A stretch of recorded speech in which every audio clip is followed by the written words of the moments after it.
the thing about Harry is he's not very clever, uh, and he thinks he can beat a woman who is a very, very determined fighter. They've fallen so far. It's so grubby, their trip to Australia. They're struggling now. I mean, that's the truth. They're struggling financially. They're struggling reputationally.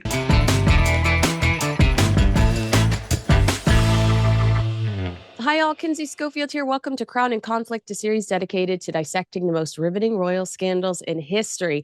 This week, I'm joined by fan favorite Tom Bower, author of Betrayal, Power, Deceit, and the Fight for the Future of the Royal Family. If you've read it, you know it's a forensic examination of many of the contradictions and controversies surrounding Harry and Meghan over the past several years. Tom, the book is out now. Congratulations on all of your success. And so much has happened since its release. I mean, an overwhelming amount has happened since its release. The Sussexes are kind of inconsistent that way, right? Where like they disappear and then they're back and they're back with a vengeance.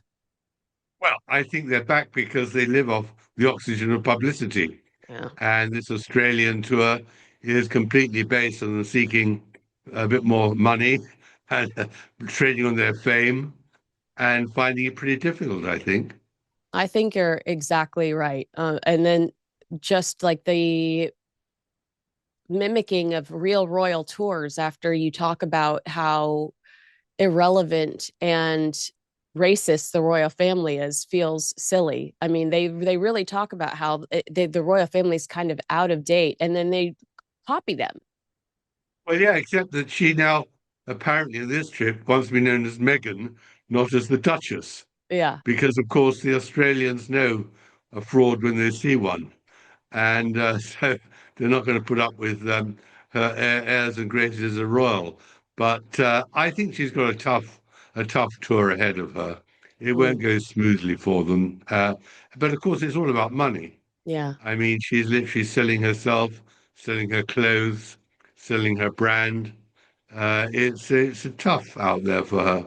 Well, have did we talk about this before that basically she's reverted back to the gig economy which she came from, like audition after audition show. I mean, and I don't think she thought that that would be her future with Harry. And now she's basically chasing paycheck to paycheck, which is not what she envisioned when she said, I will at the altar. Well, I'd say that she always thought that she'd prefer some sort of career, but when she saw how little money there was in being a royal and how much you had to work for it, in any case, she wanted to head back to California even before she got married. Yeah. So that was the end of that. But Right. now it's interesting that they've gone to Australia to make some money. And it'll be interesting to see how much they actually do make, No, you're because absolutely right. her health symposium, the 2 day event, doesn't seem to be a sellout. Her clothes, of course, will sell well because there are people who hang on to her fashion advice. But there's little else there other than this celebrity chef stuff. Yeah. And we all know that Meghan's cooking is something which is not really desirable. No, exactly. What a nice way to, that's such a sweet way of putting that. Well, something that the Australian tour has successfully done for the Sussexes is distract from a really terrible headline, which is Sentebale, the charity co-founded by Prince Harry. They filed a defamation lawsuit against him, and the legal action was lodged in the London High Court in March of 2026, but we didn't find out about it until April 10th, 2026. And they allege that since March 25th of 2025, Harry and Mark Dyer have been the architects of a coordinated adverse media campaign that caused operational disruption and reputational harm to the organization and its leadership. Prior to the lawsuit, Chandauka has accused Prince Harry of harassment and bullying at scale to force her out. You have such incredible sources in Betrayal, and you go into that breakdown of the relationship with Dr. Sophie Chandauka and Prince Harry in detail. Did you get the sense while you were um, investigating that breakdown and while you were writing this book that something bigger could be on the horizon? Bigger in the sense of what do you mean? Between the two of them? This lawsuit. I mean, I was Oh, shocked by right. the lawsuit. So I guess I'm Oh, right. wondering if when you sat back and you heard some of this stuff, did you think to yourself, huh, he could get in a lot of trouble for that behavior? Well, yeah. Well, he is in a lot of trouble because of it, and he's in a lot of trouble because of his legal action for defamation against the Mail Group in London, which has gone really very, very badly for him. He looks like he's going to lose that. And of course, he's got troubles with another charity in Africa. But Mm, going back to Sentebale, his real problem is that he really didn't want to stay in Africa because Meghan didn't like Africa. And so he didn't go there for about 5 years with his own charity. And Chandauka is a really tough cookie. She wasn't going to put up with all his nonsense. And as the book shows, uh, Harry doesn't like being pushed around.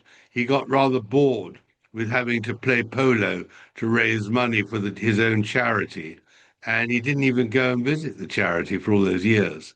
So she tried very, very hard to relaunch it and get the finances switched to America. And he did everything he could really to sabotage her. That was really the awful thing that she and he did not get on. And as the book shows, it all started their huge row at a charity polo match in Florida.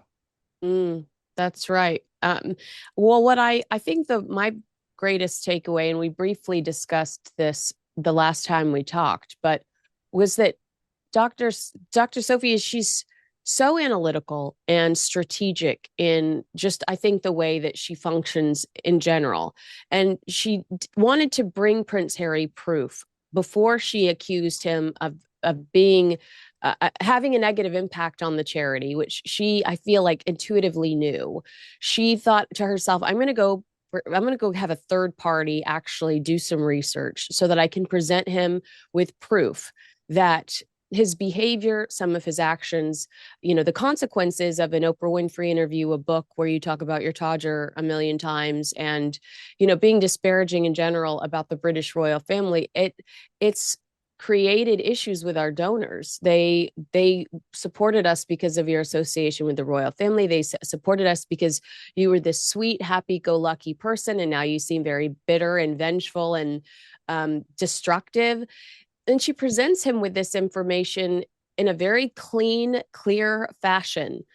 And he was so angry about it. He actually returns to her at some point and says, "You've affected my mental health with this," which is such an immature reaction to a grown-up problem and a problem that he could have easily solved by just saying, well, let's step back. I'm going to give you 6 months to do whatever it is you want to do.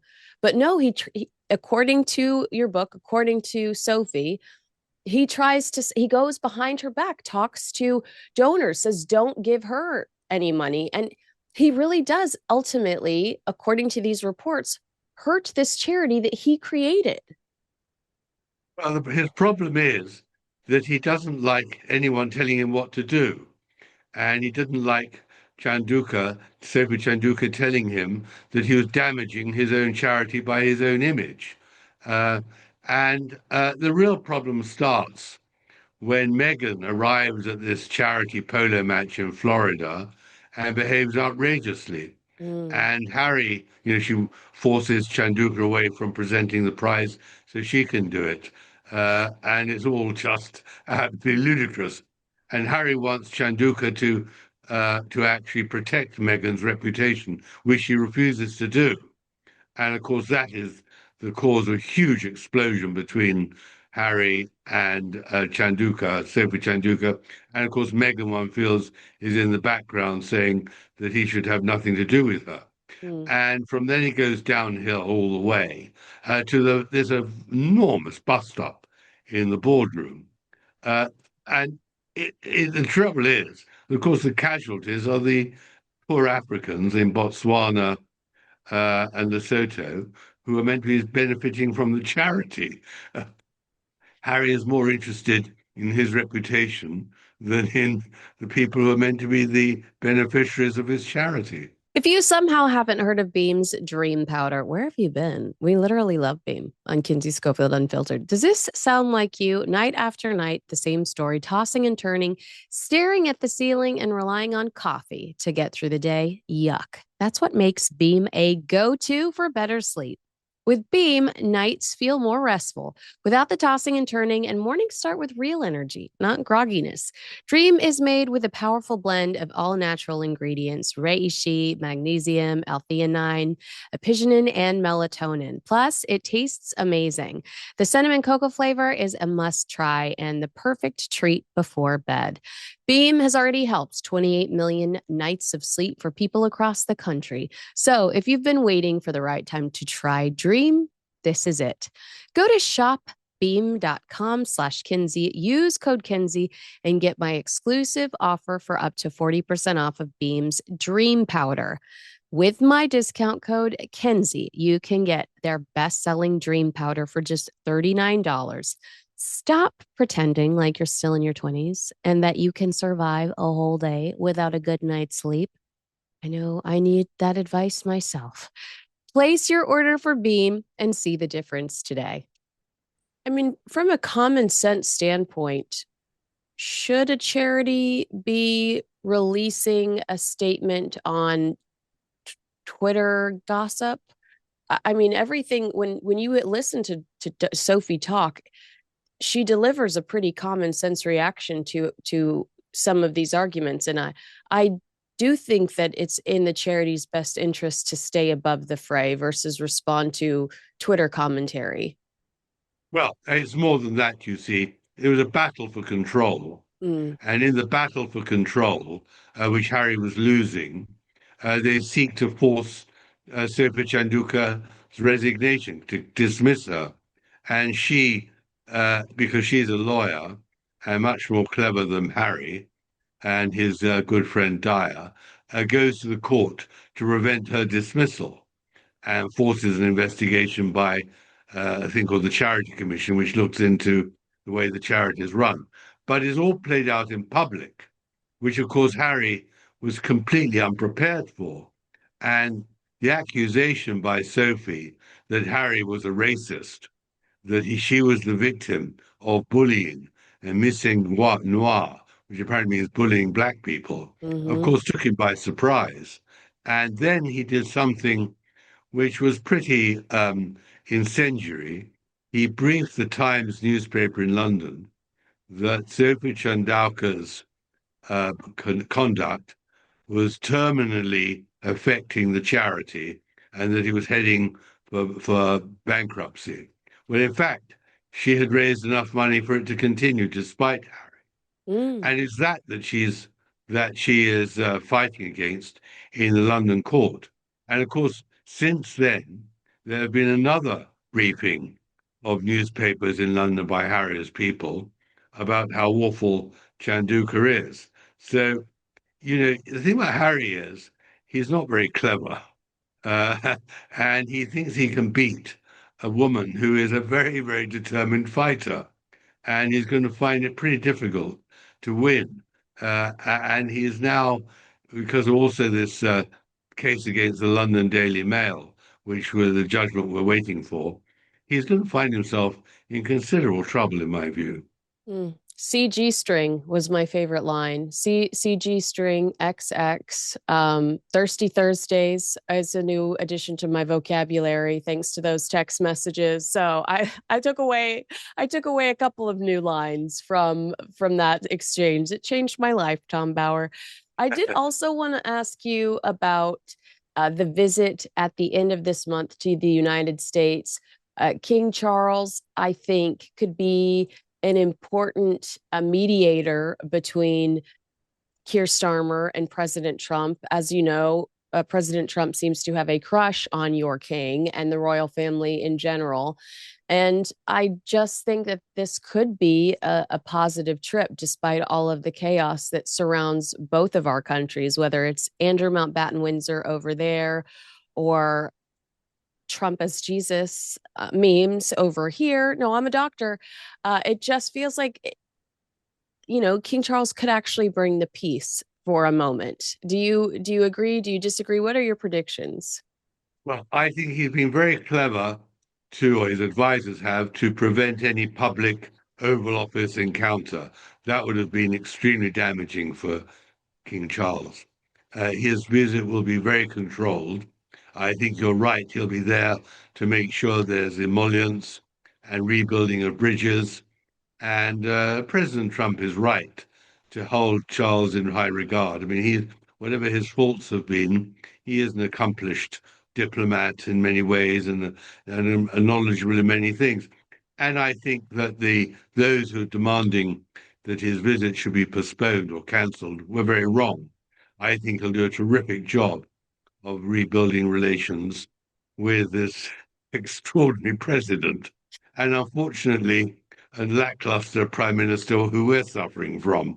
Mm. It's quite extraordinary that an unelected monarch, a man nearly 80 years old, is going to now have to rebuild a special relationship. But that's exactly why we have a monarch and not a president, because they can stand above the hurly-burly and the terrible grittiness of the gutter and just bring a bit of sense to the whole thing. And Britain and America, the oldest of allies, do need a bit of repair work, unfortunately. And I think King Charles sees this as a moment to prove himself and to prove the value of the monarchy. And I think that's acknowledged by President Trump too. Absolutely. I've seen the headlines coming out of the UK this week that I thought were almost ridiculous. King Charles and Queen Camilla will not meet survivors of Jeffrey Epstein during their US state visit. Where, why would anybody assume that that was a reality? I'm under the impression that because the criminal prosecution in the UK is brought in the name of the crown, that King Charles meeting with any alleged victims would disrupt the active investigation regarding his brother sharing government secrets with Jeffrey Epstein. And I just don't think the king would do anything to jeopardize an active investigation. Are those kind of silly headlines to you too? Are you looking at that going, well, no, why would he? I mean, not in an offensive way to the victims, but it, in my perception is that could jeopardize an active investigation, and the king would never do that. That could tarnish his legacy. Well, I think you're absolutely right, but there's something else. The king's whole position is based on staying out of controversy. Mm. I mean, Charles has been pretty controversial as a prince, but now his job is to actually stand above the hurly-burly of the world. That's why he quite rightly isn't doing any public Oval Office meeting with President Trump. And of course, he shouldn't meet the victims of Epstein. It's got nothing to do with King Charles, and it's just a publicity stunt, understandably, by Epstein's victims, but it's not for Charles to actually meet them. But I think that he is hugely embarrassed by Andrew's whole conduct, and he's hugely embarrassed by Harry's conduct and Meghan's conduct. Uh, he, but he's no stranger to being embarrassed because, unfortunately, Prince Charles was very, very prone to embarrassing conduct himself over the previous 30 or 40 years. So he's got a bit of peace at the moment. He's a sick man, we mustn't forget. Mm-hmm. So that again is something which has always been borne in mind, that he's suffering from serious cancer, although fortunately seems to be in some sort of remission. But no, quite rightly, he's nothing to do with the Epstein thing. And Andrew, whether he survives this or not, he's been forced into internal exile in Britain, which is quite unusual. He's like being sent to Siberia to be cast in the middle of the Sandringham estate. It's true. You mentioned Harry and Meghan. I think I've had to answer the question 200 times already. Will the king see Harry? Again, I'd say he's been sent to the United States by the UK government with a very serious mission, to be dramatic. His objective is to keep the peace, and to have a pleasant visit. if he sees or speaks to Harry at all, those headlines will be hijacked by the Sussexes. Um, your take on that question that I'm sure you will inevitably ask: Will the king have any interaction with Harry during his U.S. trip? Oh, I'd be absolutely appalled if he would. A Mm-hmm. terrible mistake. Mm-hmm. The focus has got to be on repairing relations between America and Britain, not on Harry's foolish behavior. You know, Harry has a real problem now because he wants to come back to Britain in July for the Invictus Games. I'd be surprised if he and Meghan are given the police protection he's seeking. He's it looks like he's going to lose his case against the Daily Mail because he didn't tell the truth in sworn testimony when he gave evidence. Because of course he claimed he had no relationship at all with the Daily Mail on Sunday journalist Charlotte Griffith, and she on the last day produces this ream of emails which would suggest a very close relationship between them. And that just shows the unbelievable stupidity of people like Harry and also Prince Andrew when Andrew told the lies which he did about not knowing Epstein after that last visit to New York, that in the end they get found out. Mm-hmm. They get found out because they really live in a bubble. They really think that whatever they say must, by definition, be accepted by everyone as the truth, regardless of what the truth is. And this time, Harry is going to be found out in the Mail case. He's been found out, I think, on Sentebale, which we started on, that he's up against a very tough cookie in that lawyer who now runs the charity, and he's going to have problems with Invictus, Mm-hmm. his games. I think we discussed that last time. I mean, Birmingham is not friendly to Israelis coming over to compete in the Invictus Games. So he's going to have many problems, and I don't think he's got any solutions. When you look at the images coming out of the Australian tour and you think about Invictus and how Harry's objective is to have just one member of the British royal family, for the love of God, anyone show up to support him next year, to give him the credibility that he's lacked over the last few years. Do you think, looking at the images of Meghan kneeling down in front of these sick children that have been carted out for the PR as PR props, that the royal family is probably unhappy with them forcing the perception of the half in, half out with these types of royal tours? And all they're doing is, at least with Prince William, digging an even deeper ditch. I think that the royal family looks at these things and goes, you know what? This justifies your absence in our lives. We don't need you or want you back. Well, I think you're absolutely right. It's worse than that. I mean, the reason I wrote Betrayal, the book, 5 years after Revenge, is because so much has happened, so much has changed. 5 years ago, they were riding so high with their Netflix series and then with his best-selling autobiography and everything else. But they've fallen so far. It's so grubby, their trip to Australia. If he actually comes to London for these games, the Invictus Games, and goes to Birmingham, the idea of Meghan coming here appalls everyone. They're furious with the Sussexes on the whole. The general mood is just don't want anything to do with them. And if he loses the Daily Mail case, it'll be even worse because he'll then be like Andrew, branded as a liar, that his evidence wasn't honest and sincere. So he has huge reputational problems. And I think the royal family, you're talking about a sick king, sick Kate. Uh, Camilla isn't all that well either. The last thing they need is the controversy that the Meghan and Harry can bring. They don't want that disturbing their lives.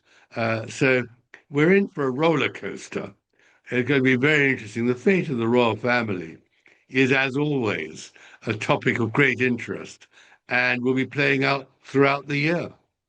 If they continue with these types of tours where Meghan is merching and, popping up on reality shows, do you see a world where King Charles would ever strip them of their titles? Because that's really what my audience wants. I mean, I hate to say that out loud, but every day when we have these discussions, I see them say, strip them of their titles. Why do they still have their titles? They're merching their titles.